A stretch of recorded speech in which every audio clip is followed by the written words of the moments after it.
What's up, y'all? It's your girl Sakina, and I'm back with another review. This is my review for Ready to Love. This is season 10, episode 5. And yes, I'm kind of dressed up today, out of my norm, because shortly after this, I'm going to be heading out to go to dinner. And so, yeah, I'm trying to hurry up, and I wanted to make sure that I was dressed and, had all of that stuff out the way. So that's why, I'm a little dressed up. And I'm kind of in between hairstyles. Like, I don't know if I want to wear my hair this way or if it's going to be, whatever. So if it changes throughout this video, then you know why. Like, in between commercial breaks or whatever, I'm trying to figure out what style I want to do. But anyway, let's go ahead and get into it, right? It's a block party. And it's Tommy's block party. Everybody is there. And I'm like, is the style in the room with us? Because yet again... Rocky ain't did her hair. We already know that. She's never going to do it at this point. She only showed up and looked presentable in the confessionals. I don't know what that... She had a red bodycon dress on with a purple lace bra that was showing. Baby, that style, that was back in the day. I don't even know what era that was. Was that early 2010s? Like 2008, 2009, early 2010s? I don't know, but like, girl... Get rid of it because you looked a mess and it looked like one of the straps or the lace was broken or something. Just looked broke down. Who else? Kiara, girl, that denim on denim. First of all, the shorts were very funky, okay? They were all up her butt. Her butt was all out. She had like it was like a tube shirt. It was strapless. A strapless denim shirt tucked in. The denims were not matching. What's going on? Like, what's going on? What's going on? Old girl came with that frowsy side ponytail. This is how old girl been walking around. Coley. She been walking around like this all season. All 5 episodes. Girl, like, what? Oh my gosh. Tay and Rose, they looked the most presentable. Tay looked like, Tay's top was cute. I'm not a fan of distressed jeans. That's just a personal preference, but her outfit wasn't bad. And Rose looked like she was going to run some errands. She looked casually cute. Everybody else, no. Chenise, she had a little 2-piece suit on, but I really don't like her style like that for real. Like, y'all just don't care. I think Sahara might have looked presentable too, if I'm not mistaken. Rose, Tay, and Sahara was like the ones who looked all right. But I just don't understand. Just a group of people who don't do their hair, don't know how to dress, just show up looking any old kind of way. It's some tension between Tay and Cisco. Cisco is sweating like hell. Them shorts that he had on was too tight. He walked like his dick is in the way. Like, I don't know. His dick is in the way of his thighs. I don't know what's going on. Them shorts was so tight. But it's just as tight as the tension between him and Tay, because they were having a conversation on the phone. He expresses to her that he does not have a car and that he does not have a place to live. He is staying in a room. And she said, well, if that's the case, then how are you able to talk about marriage? Yes, because let's talk about that. Why are you on a show called Ready to Love when you don't have yourself ready as an individual? What are we talking about? Like, it just goes back to the vetting process. Y'all don't really check to see where these people live. It's already bad enough that people rent out Airbnbs and act like it's their house. Like, we can tell when it's an Airbnb. So it's bad enough y'all letting people use Airbnbs for their houses. But then you go and have people who don't have a house in general and then don't have a car. Like, y'all let a man with 5 kids on the show, a man with no car, no house on the show, a passport bro on the show, a man who is nonchalant and, can go 5 to 7 business days without talking to somebody. You know what I'm talking about. Y'all don't see where the issue lies. Like, this is yet another Ready to Love season that is a complete joke. Because the pickings are extremely slim when it comes down to the ladies and the options. Like, what is there to choose from? I've just named off a good 4 people that are not qualified and have no business being on this show. What are we doing here? Y'all took all this time off for Ready to Love, and here I am thinking that y'all was going to, regroup and, take this shit serious because of all the 10 years of complaints that we've had, or at least I'm going to say a good 8 years of complaints that we've had.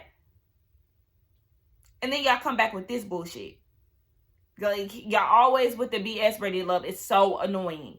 So, yes, I'm with Tay, baby. We're going to steer clear of that because, like, what I'm going to do with you? Everybody doesn't have everything together. Granted, life is not going to be picture perfect. The person that you meet ain't going to have everything that you want all at one time.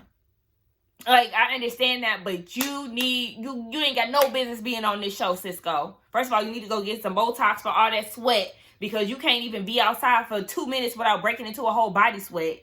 Like, like I said, everybody goes through hard times. I'm going through, a tough time my damn self right now. But you don't see me on a reality show.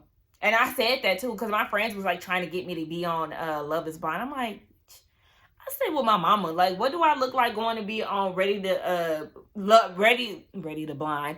Love is Blind when I'm not even where I want to be, 100%. It just doesn't make sense. And I wish that people would have that mindset, but I guess they're using this for like exposure or whatever. I don't know. But Cisco, you going out bad. And he said it was because of his divorce and he, all of that. Okay. No. So Tommy comes out with his wife. She looks better than all the women there. Even though I'm not a fan of her jean printed blouse, but she still looks presentable, way presentable than all the ladies there. The men have the power again to send a woman home, so now the ladies have to kick it into high gear. We see Cam and Rose, they went on a dinner date last week. They're still hitting it off. They're going to the different vendors that are there. And, smelling scents and things like that, really getting to know each other, flirting and all of that. And so that is his top pick out of the women alongside with Sahara. Okay, I mean, Cam said that he is into Sahara, so I guess we'll see. We did see them interact a little bit on the second mixer, but for me, that's not enough. I'm going to have to see more. Rocky reads Naeem a poem, right? And she did say that she's into, like, erotic poetry. So she gets into it, and, she's talking about juices flowing on, like, all this stuff.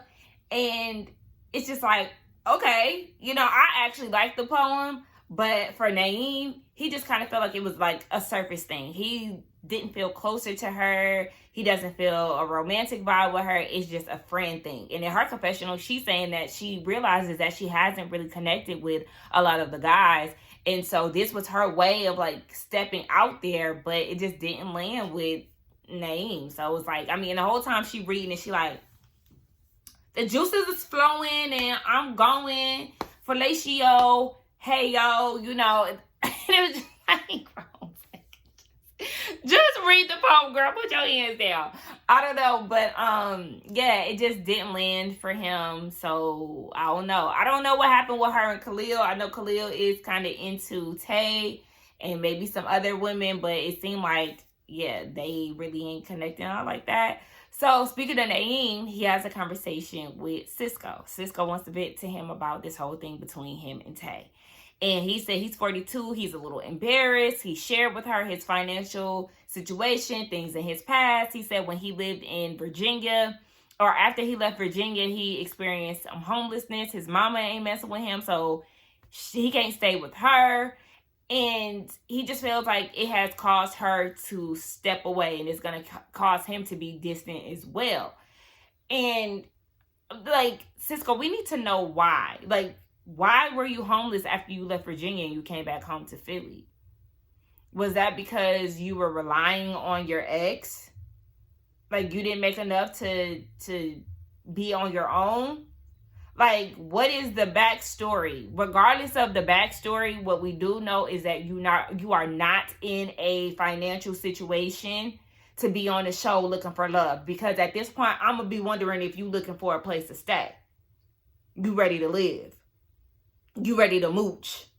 Like, that's what a person would think. And then you meet somebody who is ambitious like Tay, and somebody who, is very driven, in which she, you know, introduced herself as. She's a very driven person. Why would she backslide and entertain somebody who is not on her level, not, you know, or somebody doing better than her? I don't know. Like, it would be a downgrade for her to even entertain you. Like, not even trying to be funny, not even be shady. Like, it makes no sense for her to be with you. You have nothing to offer her. So, yeah, no. Baby, you need to go ahead and self-eliminate and work on your goddamn self. What the hell? It's making me mad again. But shout out to Naeem for being his support system, because, you know, like I said, everybody goes through things. It's tough times and everything else, but you also have to prioritize yourself, and you have to do things that actually make sense. So Naeem was, you know, giving him some words of encouragement, and Cisco appreciated it. It was a nice thing to watch, you know, men supporting men, and Cisco being vulnerable, and, you know, Naeem being that listening ear. I even like in his confessional that Naeem said that Tay has every right to feel the way that she does. Like, she does.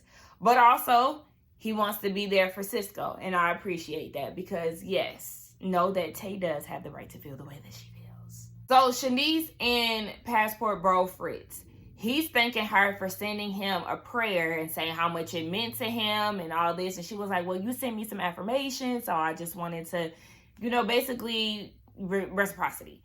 So it's something in my eye. It's been something in my eye all day. But, yeah. So they're feeling each other. He feeds her some ice cream. Next thing you know, she kisses him. And that was a connection that I did not see coming. Yes, she was at his pool party and they jumped in the pool together, but I didn't see anything romantically between them. And she feels like, you know, it was something that she just went in for. But also, she has a connection with Cisco, and she feel like she cheating on him. I said, well, baby, you might want to talk to Tay first and see if you'll still be attracted to him. As somebody who, okay, so this will be interesting, right? Knowing that we got Chenise's backstory and how she did experience homelessness and, you know, being broke twice and all these things, would she still want to romantically pursue Cisco? Somebody who is in that current state that she was in the past. But we also know that she never wants to be put in that space again. So to deal with somebody who is, you know, homeless and doesn't have their shit together, how would that work for her? If that's something that she would be interested in, I honestly personally feel like she shouldn't try to go down that route with Cisco. But yeah, I would have liked for them to have a ladies' lounge, because I need them to all come together. Coley needs to tell the girls about Passport Bro Fritz, and Tay needs to tell them about Cisco and his living situation. Like, the girls need to have a gathering ASAP. At the block party, let's all huddle up together. Meow. Mayday, mayday. Angie, her outfit was cute too. Her little tennis skirt or whatever. But girl, you are just hell-bent on asking men for their numbers, or asking men, you know, to pursue you. Here she is with Cam. She was like, so do I need to do it? And she pulled her phone out her bra. Cam said, no. Like, let me bag you. You don't bag me. Like, girl, yes, if he's interested, he will bag you. Girl. Oh, gosh. Nah, baby. Cisco pulls Tay to the side and just, you know, trying to see where her head at. He like, you know, I gave you that information. I respect how you feel. And for her, she just don't know where she fits in that equation. Like, are you focused when you're in a relationship with somebody? Like, when you've made big accomplishments in your life, was it by yourself? Was it with, you know, a relationship? He said that it's both, but basically he accomplishes more in a relationship because it basically drives him. Flag, red flag. It's waving, because it's giving what I thought before, that you need assistance when it comes down to making accomplishments. You need a woman in order for you to feel accomplished. You're probably using her funds. You're probably using her resources, like whatever it is. You need to find that motivation within yourself. So Tay, she has some reservations still, but she's just like, you're everything I want in a person. No, girl, that should have been the time that you kept it a buck. Yeah, honestly, I don't know. You're just not where I want you to be right now. I just don't see it. Like, girl, that's what you should have said. That's what you should have said instead of falling into his arms and crying and shit. What was that? You're that connected to him to the point where you're crying already? No, this is the perfect time to get the hell out of there. Like, fuck being super open to the experience and open to everybody. No, do what makes sense for you. And this don't make sense for you. I don't even know you, and I know that this don't make sense for you. Girl, Rocky called Passport Bro out on his shit. Now, it's her, Cam, and Fritz. And he was like, you know, my party at my house, the pool party, I ain't never had that many women in my kitchen. It felt like I was in a poly relationship. You're never beating those poly allegations. Like, why would you bring that up? Now, you got defensive when Coley brought it up. But then here you are bringing it up by yourself. I mean, you bringing it up yourself. And Rocky is clocking you on it because Coley gave her the tea on you. And here you are again. No, I couldn't handle that. No, I couldn't be in a poly relationship. But I think it's interesting. Interesting enough to follow it. You want that. You put that out there so you can try to see if Rocky was going to grab the bait. That's what you did. And you're not slick. And I don't like the way that he keeps describing the women. I don't know. It's just something about him. Like, the things that he said about Sahara in the last episode, you know, I was like, all right. But then here you are again. Now Rocky is loud. And, you know, all of this. Like, I'm going to need you to sit your ass down. Because every time somebody come at you, they're not aggressive, they're not loud, they're not whatever. You just don't like being questioned because you be on that bullshit. And they gonna clock it. Girls like Sahara and Rocky, they're gonna clock your bullshit. You don't like that. You want a dummy. Like, get this nigga off my TV. Like, I'm over him. These girls are going out extremely sad. And it's embarrassing to watch. Now, I know some of y'all in my comments have been saying that y'all really are hopeful for this season and stuff, but it's like, do y'all not see what's going on here? I don't see anything appealing about this. Any of this behavior is like baffling to me. Because we see Coley all booed up on the stoop with Eddie, and she's clearly drunk, and she's like, you know, I see things in you, and I'm gonna knock your walls down, and like all this crap. And he like, okay. And then you see Sahara and Angie peeping the scene. Angie's feeling some type of way, like, why is Coley all up on Eddie? Like, why is she with my connection?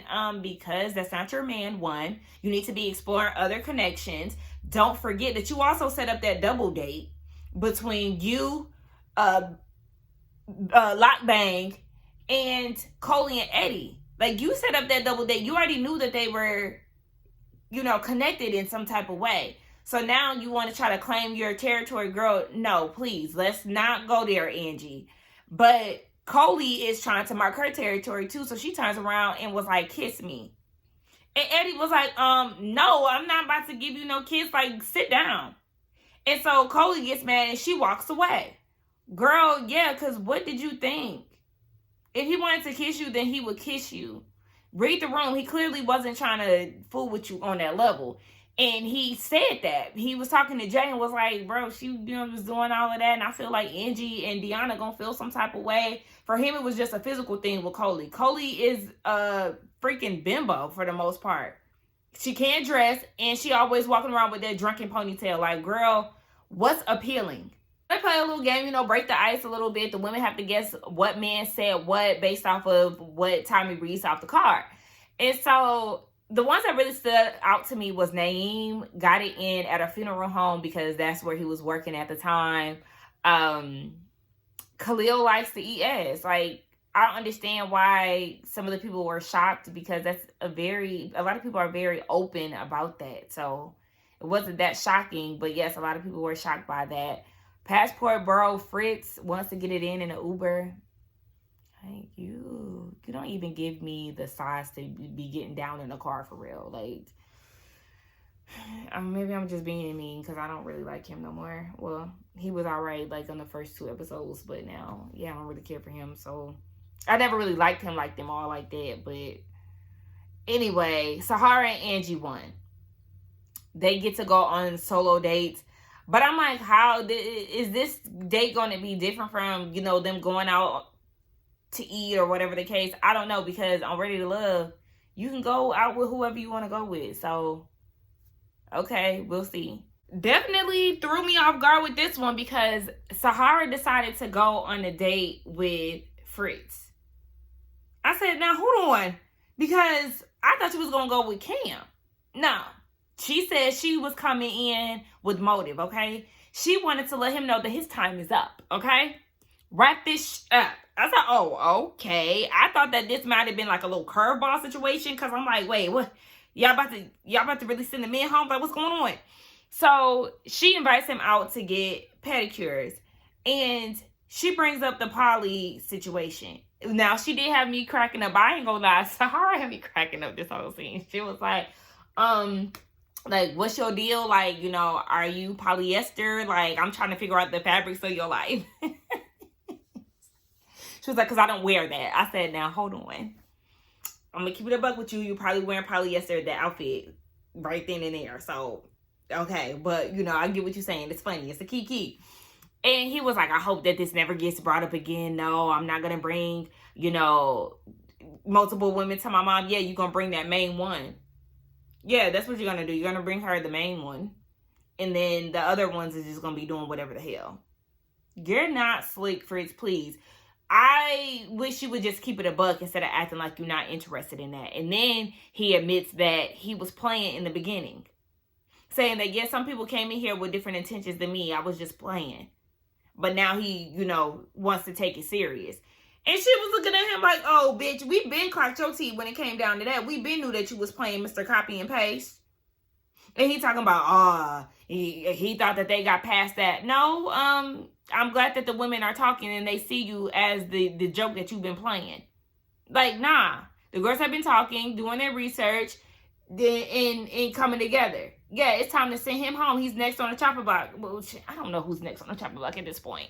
I mean, at this point, I do feel like we've moved Naeem to the back a little bit. You know, he got 5 kids. He got a lot of baggage. But I kind of feel like there's some people who need to go before him. It's between Passport Bro and Cisco. And at this point, it's kind of giving homeless, not toothless. I shouldn't even say that. Like, why did I say that? Like, it was just right there. I had to say that. Like, I'm not making fun of Cisco's situation. I'm not. But, like I said, he got stuff that he needs to iron out, that he needs to get together. So, he might be, I don't know. It's a lot, y'all. This is a bad batch. So then Angie goes on a date with Hussein. Again, took me by surprise. I thought she was going to go out with Eddie. They go to a sound bath. Absolutely love sound baths. And she said that she gifted him with a keychain for his son because he has a son that's out in Indiana. And it's something that she gifted to her son. She bought one for her son too. Just, you know, sweet little message to let his son know that he's always with him. It was very sweet. But it also, for me, I don't like doing like, I felt like there was like a little gesture, but it was kind of grand. It was kind of like one of those, let me do this to win you over type of situations. And she could just be a gift giver, you know. But I just feel like when I'm just meeting somebody, I'm not going to go all out when it comes down to gifts and stuff like that. I don't know. It just kind of seemed like she was like, I don't want to say pick me because I don't think it was a pick me situation. But it was just like I'm going to win you over. Like, do y'all see what I'm saying? Or am I being nitpicky? Y'all let me know if I'm being nitpicky or if y'all feel like what Angie did was sweet. It was sweet nonetheless, but it was kind of like, you know, it kind of went over thing. But he appreciated it and he felt like it made them closer. So we get down to the lounge and the guys start talking about who they're interested in. Cisco is interested in Tay. Khalil is interested in her as well. Eddie is interested in Deanna. Notice that he did not say Angie this go around, so I don't know. Naeem is interested in Deanna as well. Cam is interested in Sahara and Rose. Fritz is interested in Chenise.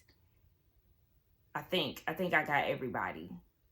If I didn't know well. Oh, yeah, and Hussein is interested in Angie, you know, the heartfelt gift for his son and all of that. So they get into who they not feeling, right? And Rocky, Coley, and Sahara are top 3. Now, we know that Fritz has his little issue with Sahara, But here he is talking about she has extreme highs and extreme lows. She's just a loose cannon. Like she's just so unpredictable. And that's what I go back to. Like, I don't like the way that he describes Rocky and Sahara, the round the way girls. Like, yes, I know that we call them ghetto and all of that stuff, but it's just like a ick when he says it. Like, I don't know. It's just like, ugh.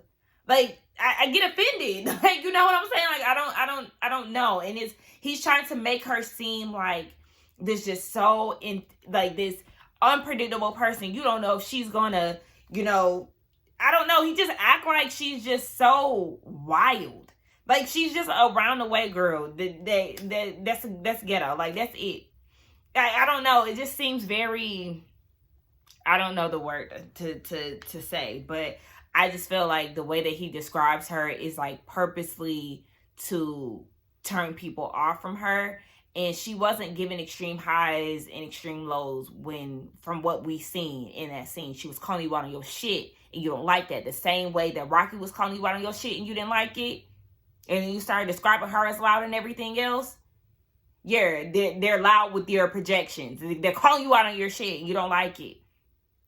So, anyway, yeah, he's saying that he don't like her. Other men are chiming in and whatnot. And this is having Cam pissed off. He's like, look, I understand that you don't like Sahara, but ain't nobody trying to go after women for your personal vendetta.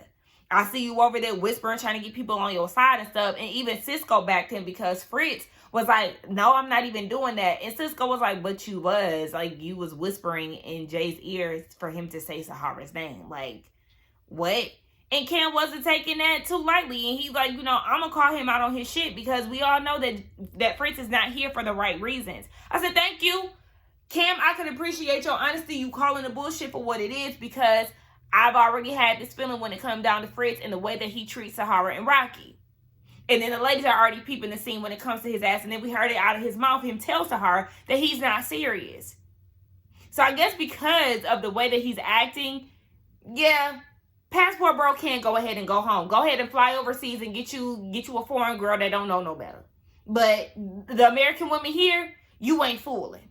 Oh, yeah. So then Tommy said that it's a double elimination. So at this point, I'm feeling like it's going to be Rocky and it's going to be Coley that gets sent home, because the men are not feeling Coley and her surface basedness. They not feeling Rocky and her plain Jane friendliness. Like, yeah. See, because now y'all about to piss me off. What was the point of y'all dangling that, oh, who going home? Like, no, say who going home. Just say who going home. The bottom is Coley, Sahara, and Rocky. I feel like Rocky and Coley about to go home. Can't fall too hard for Sahara, so they're going to keep her. But anyway, let's get down to the comments, y'all. Y'all let me know what y'all thought about this episode, what y'all think about Fritz, what y'all think about Cisco and his no card living in a room situation. What y'all think about Coley and her drunken ponytail. Did y'all peep that all of a sudden she now want to get dressed up when it's time for elimination? Now you want to look presentable when you've been looking a mess this whole time? Girl, don't make me mad. Who else? Who else was doing a lot this episode? I don't know. Y'all just let me know. Top guys at this point is still Khalil for me. I do like Cam. He getting out of his shell. I mean, Eddie, he cool or whatever. Women wise, we didn't really see Deanna a lot this episode. We didn't see a lot of Khalil either. But women, I still, Tay, girl, you making me mad. I don't know. Tay, Rose, Deanna. Let's get down in the comments. Predictions as far as men going home next. Send Fritz packing first. Cisco next. If they do a double elimination, get both of them out of there. I don't know. Okay. Like, comment, subscribe. Bye.